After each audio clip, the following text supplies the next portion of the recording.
So ఈ మధ్య మనం చూస్తూనే ఉన్నాము. తల్లిదండ్రులు చనిపోవడమే కాదు, పిల్లల్ని కూడా చంపేసి మరీ చనిపోతున్నారు. ఇందులో ముఖ్యంగా మనం రీసెంట్‌గా చూసాము. జీడిమెట్ల తల్లి వెంటాడి, వెంటాడి మరి ఇద్దరు పిల్లల్ని చంపి తను సూసైడ్ చేసుకున్నారు. అది కూడా నాలుగో, ఐదో ఫ్లోర్ నుంచెళ్ళి దూకి మరి. ఇంతకు ముందు కూడా హబ్సిగూడలో కూడా చూసాము. తల్లిదండ్రులు చనిపోవడమే కాదు, వాళ్ళిద్దరు పిల్లల్ని చంపేసి వాళ్ళు చనిపోయారు. ఏమన్నంటే ఆస్తి మళ్ళీ వాళ్ళకి కష్టమవుతుంది బతకడం అని జెప్పేసి ఆ లెటర్‌లో ఉండడం. అంటే ఇప్పుడు ఈ 2 ఇక్కడ 2 లెటర్‌లు మనకు ఉన్నాయి. లెటర్‌లో భాగంగా జూస్తే మాత్రం అంటే నా పిల్లలకి అక్కడ అంటే ఇప్పుడు తేజస్విని రెడ్డి చెప్తున్నట్టుగా నా పిల్లలకి ఆరోగ్య సమస్యలున్నాయి. నా భర్త పట్టించుకోవట్లేదు. అందుకే నేనిలా జేస్తున్నాను అని జెప్పేసి అన్నారు. కానీ పిల్లల్ని చంపడం ఎంత వరకు కరెక్ట్? వాళ్ళకెంతో ఫ్యూచర్ ఉంటది. మరి దీని గురించే మనతో పాటు మాట్లాడడానికి సీనియర్ పోలీస్ ఆఫీసర్ రెడ్డన్న ఉన్నారు. ఆయనతో మాట్లాడే ప్రయత్నం చేద్దాం. నమస్తే సార్. నమస్తే. నమస్తే సార్. మీరు చెప్పండి. ఈ మధ్య మనం హబ్సిగూడ చూసుకోవచ్చు, రీసెంట్‌గా జీడిమెట్ల చూసుకోవచ్చు. అక్కడ తల్లిదండ్రులు చనిపోవడమే కాకుండా అంటే ఇక్కడ తల్లి చనిపోయి ఇద్దరు పిల్లల్ని చంపింది జీడిమెట్లలో. హబ్సిగూడలో తల్లిదండ్రులు ఇద్దరు చనిపోవడం కాకుండా పిల్లల్ని చంపేశారు. అంటే ఇదంతా ఎట్లా చూడొచ్చంటారు? అంటే పిల్లలకి ఎంతో ఫ్యూచర్ ఉంటుంది. ఇప్పుడు ఒకటేమిటంటే చాలా మంది ఇప్పుడు చనిపోయే వాళ్ళల్లో ఇప్పుడు ఆ పిల్లల్ని చంపి చనిపోయే ఒక లవ్ అఫేర్ లో ఒక ఆమె ఇద్దరు పిల్లల్ని చంపి తను భర్తను కూడా చంపాలని ప్లాన్ చేసింది. ఎందుకు వేరే ఒక పారమార్తో బ్రతక కలిసి ఉండడానికి. సో అది ఆ విధంగా చేసింది. ఎందుకంటే పిల్లలు ఉంటే తమకి అడ్డంకులు అవుతారు, ఎక్కడైనా గుర్తొస్తారనో, లేకపోతే పిల్లల్ని వదిలేసిపోయిందని సమాజం అంటుందనో, లేదు పిల్లలు ఉంటే తనకు గుర్తొచ్చి తన పీరియడ్తో ఇబ్బంది పాలవుతుందనో ఆ విధంగా ఆమె చెబితే మిగతా వాళ్ళు ఏం చేస్తున్నారంటే అత్యాశకు పోయి డబ్బులు సంపాదించాలని చాలామంది ఈ మధ్యకాలంలో ఇప్పుడు ఏదన్నా ఇప్పుడు లాటరీ సిస్టమ్ని నమ్ముకోవడము, ఇంకో దాన్ని నమ్ముకోవడము, డబ్బులు కట్టడం, డబ్బులు ఒక 10,000 ఖర్చు పెడితే మీకు ₹1,00,000 వస్తానంటే ఆ విధంగా అప్పు చేసి మొత్తం జీవితాన్ని నాశనం చేసుకోవడం. సో తమ ఆస్తి పోగొట్టుకోవడం, ఇండ్లు లేకుండా కూడా పోవడం జరుగుతూ ఉంది. దాంతో ఏమైపోతున్నారు, ఇక జీవితంలో అప్పులోళ్ళు వచ్చి మీద పడితే పరుగు పోతుంది. సో వాళ్ళకి ఇవ్వలేరు. సో రోజు కొట్లాట్లు అవుతాయి. ఎందుకు ఈ బాధ అని చనిపోతున్నారు. ఆ చనిపోయే ముందు ఏం చేస్తున్నారు, కొందరు పిల్లలకైతే వాళ్ళ ఆరోగ్యం సరిగా లేదు. సో తల్లి తండ్రి ఇద్దరు చనిపోవాలనుకొని చనిపోతే పిల్లలు ఎవరు సంరక్షిస్తారు?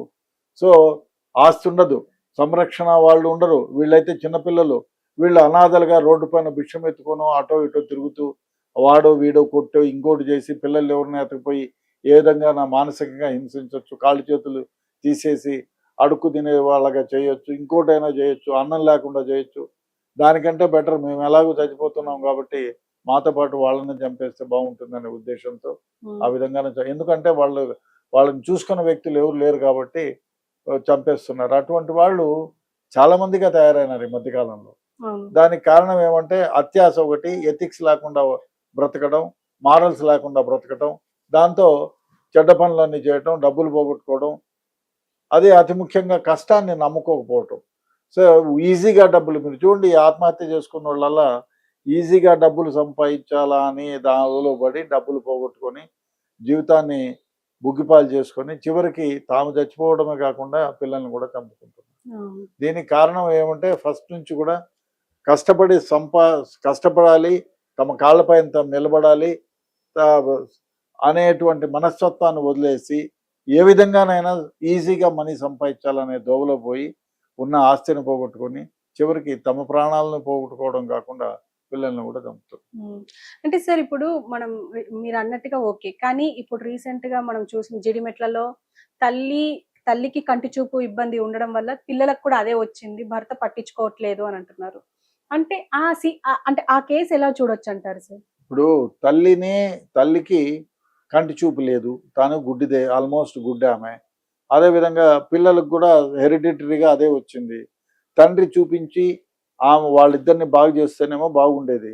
తండ్రి తాగుబోతాయి తిరుగుతున్నాడు కాబట్టి తన పిల్లలను చూసుకోలేడు. ఈమె బ్రతుకుంటే గున్నాని ఈమెనే చూసుకోవటం లేదు, ఇంకా పిల్లల్ని చూసుకోవటం లేదు.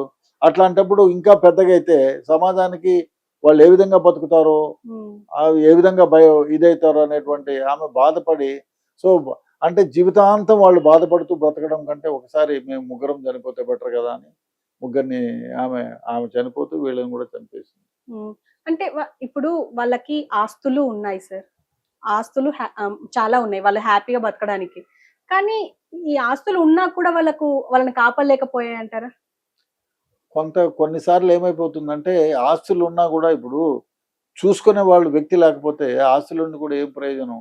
ఇప్పుడు వీళ్ళు ముగ్గురు గుడ్డివాళ్ళు అయిపోయినారు అనుకోండి. హ్మ్. ఆ భర్త పట్టించుకోకపోతే ఎవరు పట్టించుకుంటారు? ఆస్తి ఏముంది? ఇవాళ ఎవరైనా ఒకరు చూస్తారు. అది మంచి రేట్ వచ్చి ఇంకోళ్ళు అమ్మేస్తే తర్వాత వీళ్ళు బతుకేమైపోతుంది?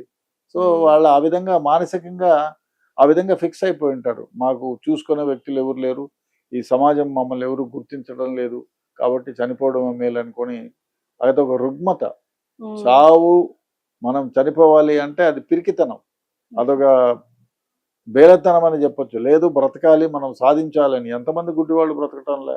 హ్మ్. మంచి వాళ్ళకంటే మంచివాళ్ళే ఆకకపోయి ఏదైనా తగులుకొని పడతారు కానీ గుడ్డివాళ్ళుగా ఉండేవాళ్ళు అనేక రంగాల్లో పైకున్నారు. ఐఏఎస్ ఆఫీసర్లుగా ఉన్నారు.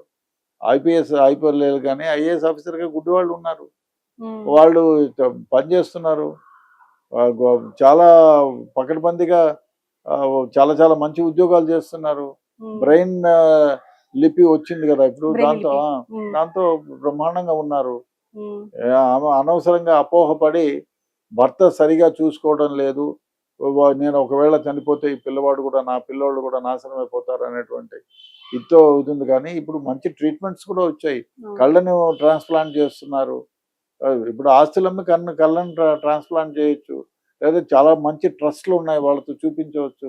హ్మ్. ఆమెని ఎవరు ఎడ్యుకేట్ చేసేవాళ్ళలాగా భర్త చేసే ఆగడాలకి భర్త సరిగా చూసుకోవడం లేనటువంటి వ్యవహారంలో ఆమె తొందరపడి తనను తాను చంపుకోవడమే కాకుండా పిల్లల్ని చంపిందనేది నా అభిప్రాయం. సరే ఇప్పుడు మనం ఈ మధ్య ఎక్కువగా చూస్తున్నాం. తల్లిదండ్రులు వాళ్ళని అంటే పిల్లల్ని చంపడం అండ్ వాళ్ళు చనిపోవడం. లేదా ప్రియుడి కోసం పిల్లల్ని చంపడం, భర్తని చంపడం. ఇలా అంటే మన నార్త్‌లో గాని, సౌత్‌లో గాని ఇలాంటివి ఎక్కువనే జరుగుతున్నాయి. మీరిచ్చే సజెషన్స్ ఏంటి సార్ అసలు పేరెంట్స్‌కి? అంటే ఇప్పుడు పిల్లలకి ఎంతో లైఫ్ ఉంటుంది సార్. వాళ్ళు కాకపోతే ఇంకో హాస్టల్‌లో ఉండైనా చదువుకునే ఇప్పుడు ఉంది. అంత ఎబిలిటీ ఉంది ఇప్పుడు సమాజంలో. అయినా కూడా ఇలా ఎందుకు చేస్తున్నారంటారు? మీరు అంటే ఇచ్చే సజెషన్స్ ఏంటి? డెఫినెట్‌గా మీరు సీ ఏదైనా పని చేయకముందు ఒకసారి ఆలోచన చేయండి. చనిపోయి సాధించేదేమిటి? బ్రతికి సాధించాలి గానీ, బహుశా మీరు వేరే వాళ్ళ ఇప్పుడు ఇంకోటి చాలా మందిని చూడండి. మనకి సమాజంలో ఎవరో మా అమ్మాయి కులాంతర వాడిని వివాహం చేసుకుందని వాళ్ళు చంపుతున్నారు. హ్మ్. దాని పర్యవసానం ఏమిటి? మీరు చంపి ఎక్కడుంటారు? జైల్లో ఉంటారు. అవును. ఒకటి కదా! అదేవిధంగా ప్రియుడి మోజులో పడి పిల్లల్ని చంపి ఆహ్, త తన భర్తని, పిల్లల్ని చంపాలనుకునేవాళ్ళు మీరెక్కడుంటారు? జైల్లో ఉంటారు. అవును. సో, మీ జీవితాన్ని మీరు నాశనం చేసుకుంటున్నారు. అంటే దీనికి మీరు ఆలోచనా పరిజ్ఞానాన్ని కోల్పోతున్నారు. అదే ఈ యాక్ట్ చేస్తే, సార్ ఫలానా వాళ్ళని చంపితే నేనెక్కడుంటాను? తర్వాత నా జీవితం ఏమిటి? అని ఒక్క నిమిషం ఆలోచన చేస్తే ఇవన్నీ జరగవు.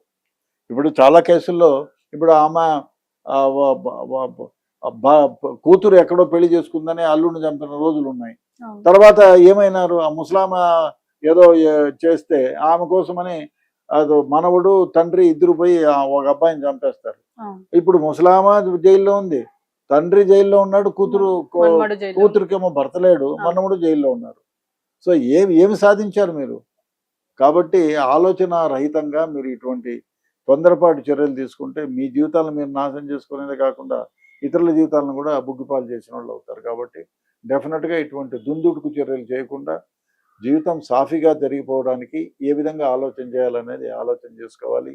లేదు తొందరపడి ఏదో చంపేసుకుంటే జీవితం అయిపోయింది. నేను చంపాలా, వాడిని చంపాలనుకునే ఆలోచన మానుకోవడం ఉత్తమం. అంటే సార్ ఇప్పుడు సూసైడ్ చేసుకోవాలన్న ఆలోచన వచ్చినప్పటి నుంచెల్లి సూసైడ్ మీదనే ఉంటుంది. ఇంకా వేరే ఆలోచనలేమి రావు అని అంటారు. సో, వీళ్ళందరూ అసలు ఏ ఆలోచన లేకుండానే జస్ట్ సూసైడ్ పైనే ఉండి ఉంటారు. లేకపోతే దీనివల్ల నాకు వేరే లాభం ఏమన్నా వస్తుంది అని ఏమన్నా ఉంటుందంటారా? లేదు. సూయిసైడల్ టెండెన్సీ వచ్చేవాళ్ళు ఆ కుటుంబ సభ్యులకు తెలుస్తుందండి. ఓకే. వాళ్ళ ఒంటరిగా ఉండడం, ఎప్పుడు ఆలోచన చేయడం, ఇట్లాంటి వాళ్ళకి ట్రీట్మెంట్ ఇప్పిస్తే డెఫినిట్‌గా బయటకొస్తారు, బాగుంటారు. హ్మ్. ఇప్పుడు నార్కోటిక్స్‌కి అలవాటు పడినోళ్ళు కూడా అది డ్రగ్ లేకపోతే చనిపోవాలనే ఉంటుంది. కొందరు మేడపై నుంచి దూకినోళ్ళున్నారు, కత్తి తీసుకొని కోసుకొనున్నోళ్ళున్నారు. హ్మ్. చాలామంది హ్యాంగ్ అది దొరకనప్పుడు హ్యాంగ్ చేసుకున్న వాళ్ళు ఉన్నారు. వీళ్ళకి ట్రీట్మెంట్ చేస్తే నార్మల్ అవుతారు. ఓకే. సూయిసైడల్ టెండెన్సీ ఉన్న వాళ్ళని అందరూ నలుగురు పలకరించడం, లైట్లో ఉంచడం, వాళ్ళను ఆ సూయిసైడల్ మెంటాలిటీ నుంచి బయటికి తీసుకొచ్చేదానికి చాలా మార్గాలు ఉన్నాయి. ఉమ్. అవన్నిట్లో అనుసరిస్తే డెఫినెట్గా వాళ్ళు